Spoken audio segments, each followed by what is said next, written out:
दोस्तों, अगर आप मेरे इस चैनल पर नए हैं तो मेरे इस चैनल को सब्सक्राइब करें और साथ ही बेल आइकन को जरूर दबाएं, क्योंकि मेरे इस चैनल पर हर रोज एक नई नई कहानियां आपको सुनने को मिलती रहेंगी। आइए सुनते हैं इस कहानी को। कहानी एक छोटे से गांव में रहने वाले व्यक्ति रमेश की है। रमेश एक साधारण किसान है जो अपनी कठिनाइयों और संघर्षों के बावजूद अपने सपनों को नहीं छोड़ता। वह अपने गांव में एक छोटा सा स्कूल खोलने का सपना देखता है, जहां वह बच्चों को शिक्षा देकर उनके जीवन को सुधार सके।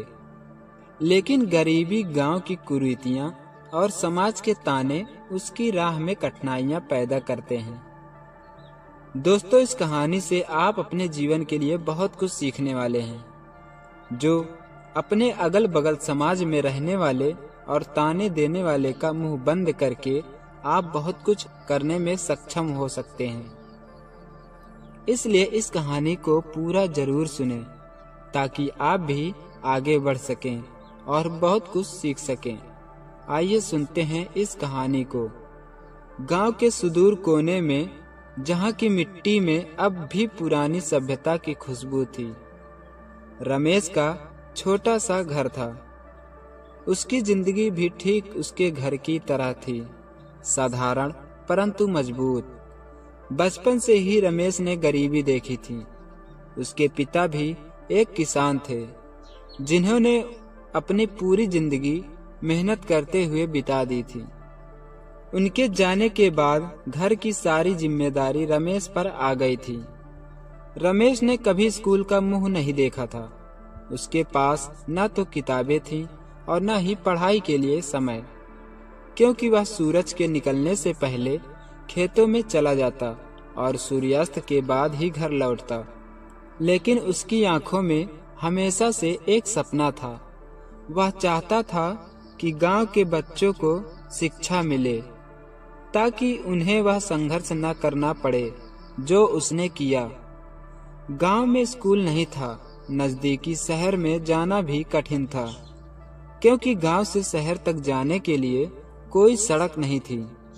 बच्चे पढ़ाई की जगह खेतों में काम करते थे और उनकी शिक्षा का सवाल सिर्फ रमेश के दिल में ही था।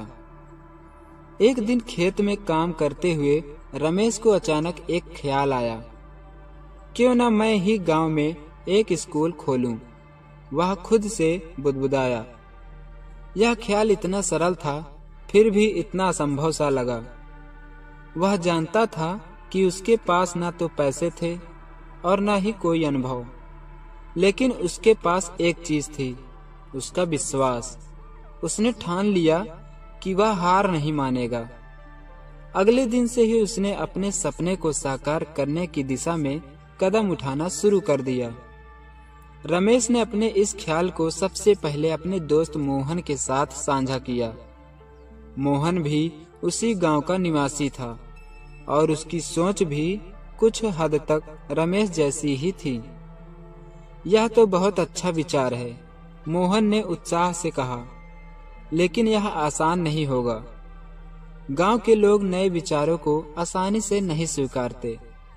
रमेश को यह बात पहले से मालूम थी, पर उसने ठान लिया था कि वह कोशिश करेगा।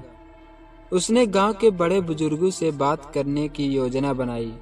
एक दिन गांव की चौपाल में उसने अपनी बात रखी।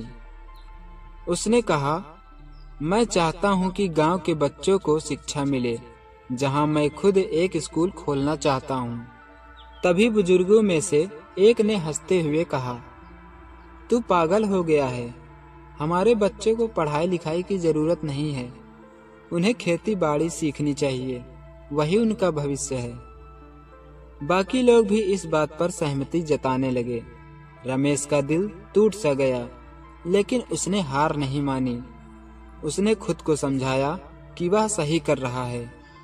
अगले कुछ हफ्तों तक वह गांव के हर घर में गया और लोगों को समझाने की कोशिश की। कुछ ने उसकी बात सुनी, लेकिन अधिकांश ने उसे पागल कहकर उसकी बात को टाल दिया। गांव के लोगों का विरोध रमेश के लिए एक बड़ी चुनौती बन गया। उसने सोचा कि शायद उसे ही अकेले यह रास्ता तय करना होगा। उसने अपने खेत से कुछ जमीन को अलग किया और वहां एक छोटे से स्कूल की नींव रखी। उसके पास कोई पैसा नहीं था, इसलिए उसने खुद ही ईंट जमा की और अपने दोस्तों की मदद से एक छोटी सी कुटिया बनाई और यही उसका स्कूल था। लेकिन यह स्कूल खाली था, कोई बच्चा पढ़ने नहीं आया। उस समय रमेश निराश हो गया, लेकिन उसने तब भी हार नहीं मानी। उसने फिर से गांव के लोगों से बात की, बच्चों को उनके घरों से लाने की कोशिश की, लेकिन कोई फायदा नहीं हुआ। एक दिन जब वह पूरी तरह से टूट चुका था, तो उसके पास एक छोटी सी बच्ची आई। उसका नाम गीता था। भैया, मुझे पढ़ना है, उसने मासूमियत से कहा। रमेश की आंखों में आंसू आ गए। यह उसकी मेहनत का पहला फल था। गीता के आने के बाद धीरे धीरे गांव के और भी बच्चे आने लगे। अब स्कूल में 10 बच्चे हो गए थे। रमेश ने उनके लिए पुरानी किताबें जुटाई और खुद ही उन्हें पढ़ाने लगा। उसने दिन रात मेहनत की और धीरे धीरे बच्चों में भी पढ़ाई के प्रति रुचि बढ़ने लगी। रमेश की मेहनत रंग लाई। कुछ सालों में ही उसके स्कूल की ख्याति दूर दूर तक फैल गई। शहर से भी लोग अब उसके स्कूल को देखने आने लगे। उसने अपने गांव के बच्चों को न सिर्फ पढ़ाई सिखाई, बल्कि उन्हें जीवन के महत्व को भी समझाया। उसके स्कूल से पढ़े बच्चे अब गांव के विकास में अपना योगदान देने लगे थे। रमेश का स्कूल धीरे धीरे गांव में एक पहचान बनाने लगा था। जो लोग पहले उसके विचारों का मजाक उड़ाते थे, वे अब उसकी प्रशंसा करने लगे थे। गांव के लोग अब उसे सम्मान से देखते थे और उसकी मेहनत का फल उनकी आंखों के सामने था। लेकिन रमेश जानता था कि उसका सफर अभी खत्म नहीं हुआ है। उसे अपने स्कूल को और बेहतर बनाना था, ताकि हर बच्चे को उच्चतम गुणवत्ता की शिक्षा मिल सके। इसके लिए उसे कुछ नई योजनाएं बनानी थी और सबसे पहले उसे गांव के बड़े बुजुर्गों का समर्थन चाहिए था। रमेश ने गांव की पंचायत में एक बैठक बुलाई। उसने वहां अपने स्कूल के बारे में विस्तार से बताया और उनके समर्थन की मांग की। उसने बताया कि अगर गांव के सभी लोग मिलकर उसका समर्थन करें तो वह स्कूल को और बड़ा कर सकता है और बच्चों के लिए और भी सुविधाएं जुटा सकता है। पहले तो कुछ बुजुर्गों ने उसका विरोध किया, लेकिन अब हालात बदल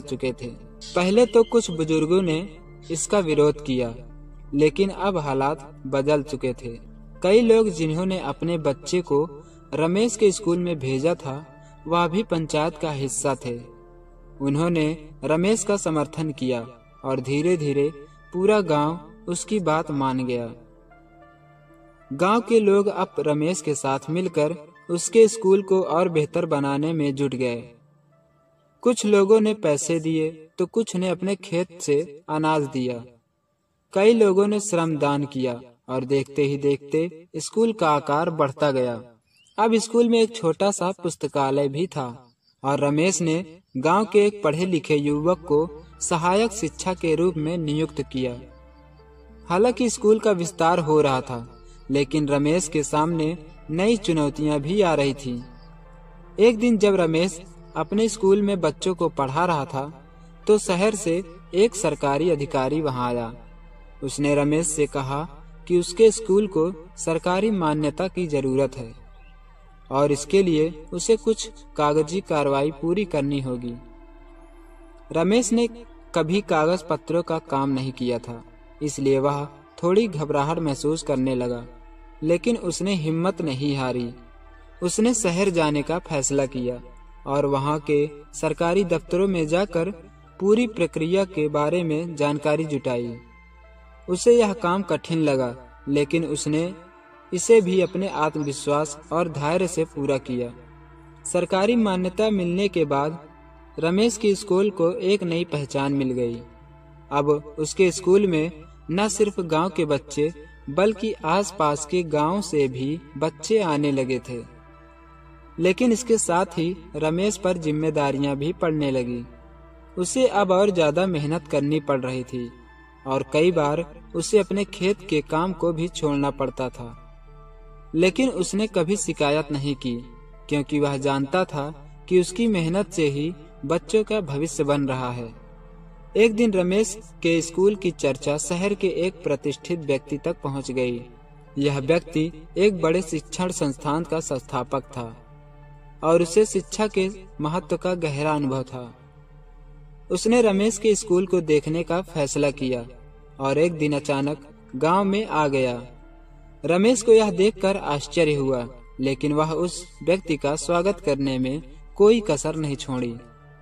उस व्यक्ति ने स्कूल का निरीक्षण किया, बच्चों से बातें की और रमेश की मेहनत की तारीफ की।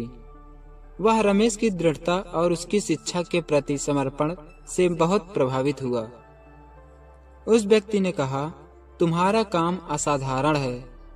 मैं तुम्हारे स्कूल को और भी बड़ा बनाने में मदद करना चाहता हूँ।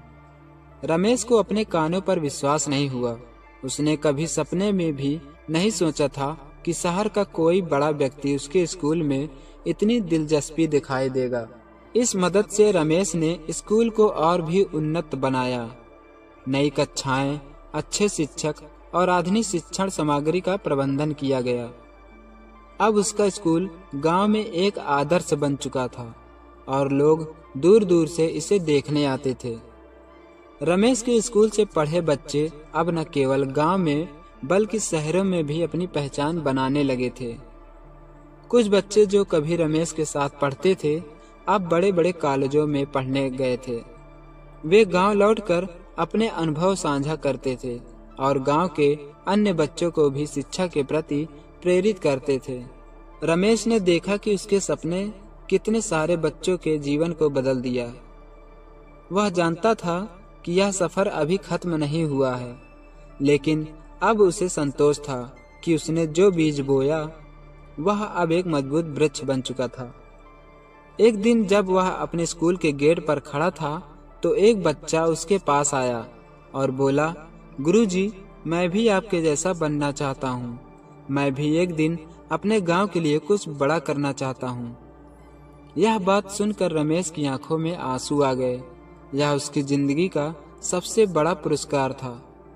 उसने बच्चे को गले लगाया और कहा, तुम्हारे सपने मेरे सपनों से भी बड़े होंगे। बस मेहनत करो, धैर्य रखो और अपने लक्ष्य से कभी मत भटको। रमेश की कहानी सिर्फ एक व्यक्ति की नहीं, बल्कि उन सभी लोगों की है जो अपने सपनों को साकार करने के लिए कठिनाइयों से लड़ते हैं। उसने न केवल अपने जीवन को बेहतर बनाया, बल्कि अपने गांव के बच्चों के भविष्य को भी संवारा। अब रमेश के स्कूल का नाम नई सुबह विद्यालय था और यह सिर्फ एक स्कूल नहीं, बल्कि प्रेरणा का स्रोत बन चुका था। इस विद्यालय से पढ़े बच्चे अब दुनिया के अलग अलग हिस्सों में अपनी पहचान बना रहे थे और गांव में नई उम्मीद की किरण फैला रहे थे। रमेश ने दिखा दिया कि सच्ची लगन और मेहनत से कोई भी सपना साकार किया जा सकता है। उसकी यह कहानी अनगिनत लोगों को प्रेरित करती रहेगी कि वे अपने सपनों को कभी न छोड़ें, चाहे रास्ता कितना भी कठिन क्यों न हो। दोस्तों, अगर आप लोगों को यह कहानी अच्छी लगी हो तो मेरे इस चैनल को सब्सक्राइब करें और साथ ही बेल आइकन को जरूर दबाएं, क्योंकि मेरे इस चैनल पर हर रोज एक नई नई कहानियां आपको सुनने को मिलती रहेंगी। मिलते हैं अगली वीडियो में एक नई कहानी के साथ।